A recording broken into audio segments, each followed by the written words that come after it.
Salut YouTube, j'espère que vous allez bien, c'est Tucci, bienvenue sur ma chaîne. Aujourd'hui, je vais vous expliquer comment overclocker une carte graphique de chez Nvidia. Alors malheureusement, si vous avez une carte graphique AMD ou une Nvidia inférieure aux séries 400, ce tuto n'est pas fait pour vous. On va aller overclocker la carte graphique avec deux logiciels. Le premier pour modifier les paramètres internes de la carte graphique, qui s'appelle MSI Afterburner. Et le deuxième, Unninja Invalley Benchmark, qui va servir à faire du benchmark pour faire un comparatif de points et de FPS avant et après overclocking. Sachez quand même que les deux logiciels sont gratuits, donc ça n'engage à rien d'essayer et à vous de voir si les résultats vous conviennent après overclocking. Il faut bien savoir que toutes les cartes graphiques ne sont pas optimisées de base, donc vous pouvez très bien ne pas avoir les mêmes résultats que moi alors que vous aurez la même carte graphique. Il y a des cartes graphiques qui sont plus optimisées que d'autres à stock. Donc l'overclocking n'apporte pas forcément grand-chose de plus qu'une carte graphique à stock.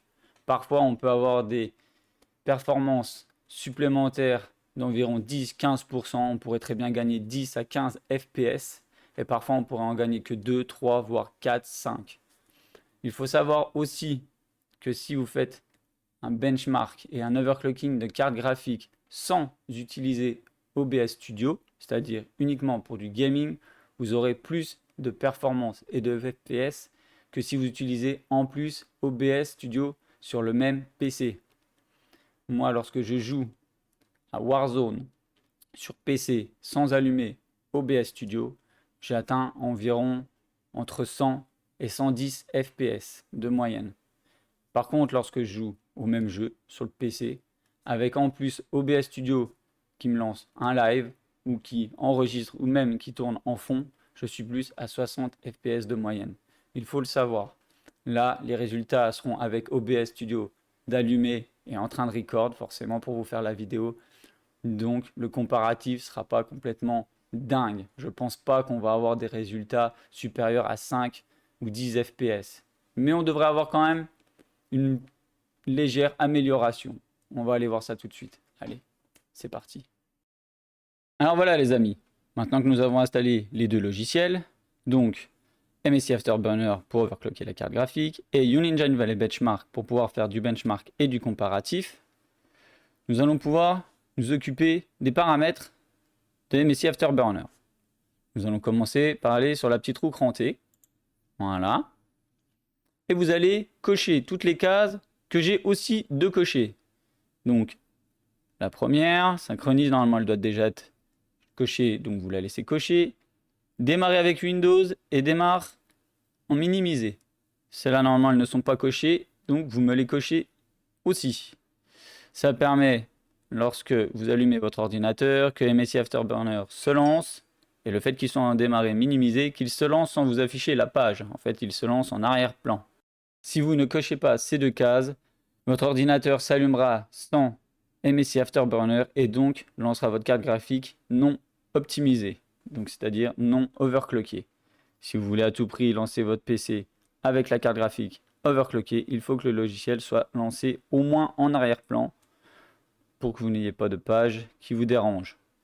En attendant, moi je vais quand même vous conseiller au début de laisser la page ouverte, en tout cas à vous de l'ouvrir, comme ça vous pouvez surveiller comment se passent les paramètres de la carte graphique lorsque vous allez passer in-game dans la phase de test in-game. Cochez bien les cases qui suivent, donc active le contrôle de monitoring de matériel, active l'accès bas niveau du driver des entrées-sorties, active l'accès matériel bas niveau, restaure les paramètres d'après éveil du mode veille. Normalement ces cases là sont cochées, donc vous les laissez bien cocher. Vous cochez aussi déblocage du contrôle de tension et déblocage du monitoring de tension. Ces deux cases-là, je crois qu'elles ne sont pas cochées de base. Donc vous me les cochez. Ça permettra d'avoir un visu de supplémentaire sur le logiciel. Ensuite, tout le reste, vous laissez comme c'est. Il n'y a pas de problème, on peut laisser comme ça. Ensuite, on passe dans la phase ventilateur. Vous activez ici, vous mettez la petite case. Activez le mode utilisateur du contrôle automatique du ventilateur. Et là, s'affiche la courbe. Normalement, vous aurez une courbe qui ne ressemble pas à la mienne. Après, à vous de voir si vous laissez la courbe de base. Moi, je vais vous conseiller de la laisser et d'essayer. À vous de voir si vous voulez la modifier. Vous pouvez la modifier, vous pouvez mettre la même que moi. Moi, cette courbe me convient mieux que celle qui mettait 2 nez. Parce que je préfère que mes ventilos tournent plus, fassent un peu plus de bruit, mais pour gagner en température. Moi, ça ne me dérange pas, je joue avec un casque, j'ai un bon PC avec un bon airflow, donc finalement, c'est pas très gênant que ça tourne un petit peu plus. Mais voilà, moi j'optimise la température dans le boîtier et de la carte graphique. Une fois que vous avez fait tout ce que je viens de vous dire, vous faites OK, et on va commencer par monter le core voltage à fond. Si bien évidemment vous avez une carte graphique Nvidia supérieure aux séries 400. Si elle est inférieure, je vous le déconseille clairement.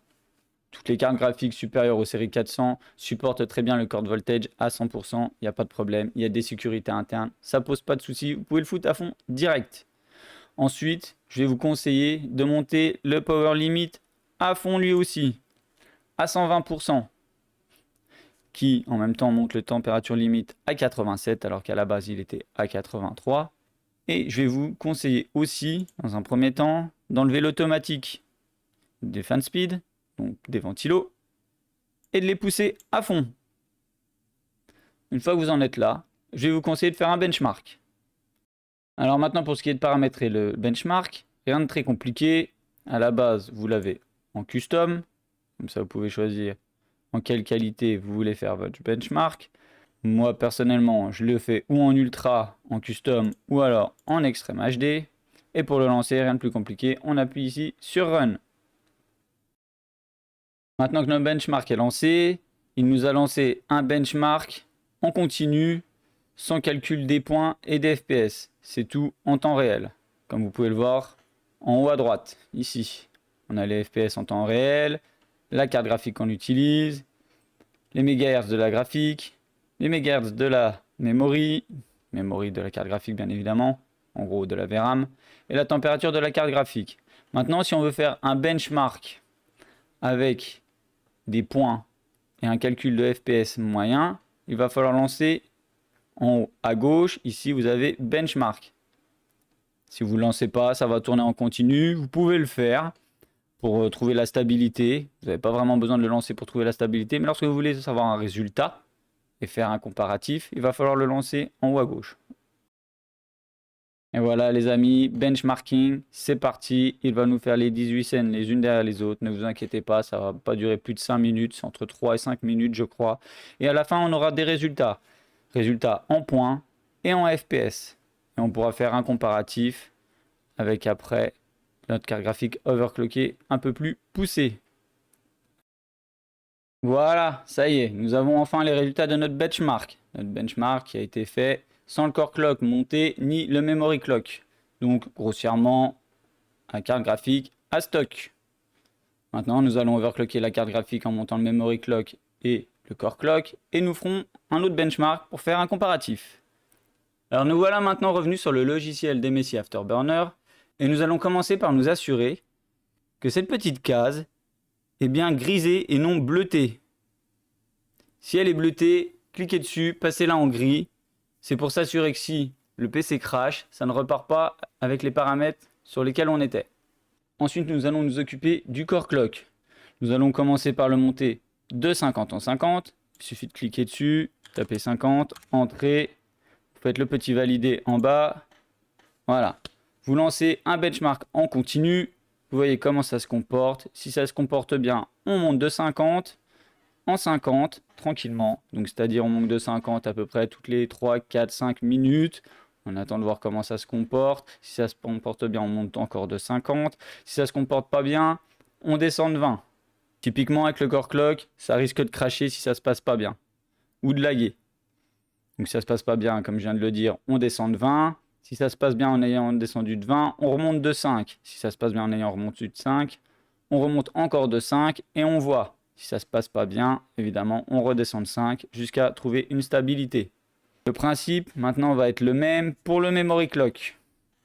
Mais par contre, pour le memory clock, on peut commencer à partir de 300. 300, si vous avez une carte graphique inférieure aux séries 2000, je vous conseille de commencer direct avec 300, pas au-dessus. Alors que si vous avez une carte graphique supérieure aux séries 2000, je vais vous conseiller tout de suite de passer direct à 500. Et le principe est le même que le core clock. On monte de 50 en 50, tranquillement, en surveillant son benchmark et MSI Afterburner. Si ça se passe pas bien en montant de 50, on redescend de 20. Si ça se passe bien en ayant redescendu de 20, on remonte de 5. Si ça se passe pas bien, on redescend de 20. Et si ça se passe bien, on remonte de 5. Et on devrait avoir trouvé notre maxi de memory clock. Pour ma part, mon maxi core clock, c'est 160. Et mon maxi memory clock, c'est 1330. Ces résultats-là ont été faits sans OBS qui tourne à côté. Donc, comme si j'étais en jeu. Ensuite, si nous avons trouvé nos maxi et que ça se comporte bien avec les maxi indépendamment, on combine les deux. Le core clock à 160 et le memory clock à 1330 et on voit comment ça se comporte. Il y a des grandes chances que ça crache, que ça se passe pas bien d'entrée. À partir de là, on applique le même principe que les deux avant, on redescend de 20 les deux. On voit comment ça se comporte avec le benchmark en continu. Ça se comporte bien, on monte de 5 les deux. Ça se comporte pas bien, on descend de 20 les deux. Si ça s'est bien comporté, on remonte de 5 les deux. Et ainsi de suite jusqu'à ce qu'on trouve un bon équilibre.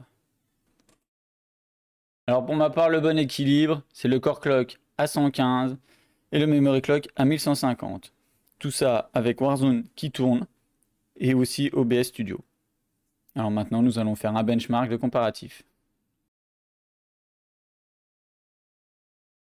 Voilà, ça y est, c'est fini.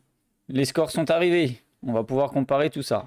Alors, FPS, nous avons 51,8 alors qu'avant nous avions 42,1. En score, nous avons 2165 alors qu'avant nous avons 1761. On avait un minimum de FPS de 25,6 alors que maintenant il est à 32,3. Et maintenant nous avons un max de FPS de 88,8 alors que avant nous avions 79. Grossièrement, nous avons gagné 9 FPS de moyenne. Alors maintenant, il va y avoir la phase de test in-game. Vous allez lancer un jeu avec MSI sur le côté afin de voir comment ça se comporte et vous allez lancer un jeu. Alors il se peut qu'il y ait des jeux plus gourmands que le benchmark, exemple Warzone, et que vous soyez obligé de les baisser un peu pour jouer à Warzone. N'oubliez pas que si vous avez l'habitude d'utiliser OBS Studio pendant que vous jouez, allumez OBS en même temps que Warzone et voyez comment ça se comporte. Et le principe est toujours le même, si ça se comporte mal, on descend les deux de 20 jusqu'à ce que ça soit stable. Et si, admettons, vous trouvez une stabilité en ayant descendu de 20, n'hésitez pas à remonter de 5 pour voir si ça se comporte toujours aussi bien en ayant remonté de 5. Et ainsi de suite, jusqu'à trouver une stabilité avec OBS allumé et le jeu allumé. Voilà les amis, c'est fini. On a overclocké notre carte graphique, elle est optimisée.